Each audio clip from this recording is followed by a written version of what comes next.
bang puso na di ko kayang matalo? Isip ko ito, walang matinis sa inyo. Sabi nga nila, di maaaring magpantay pag-ibig sa dalawa.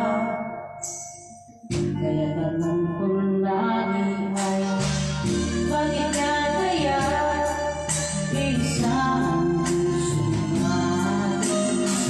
Di naman natin maaaring hatiin.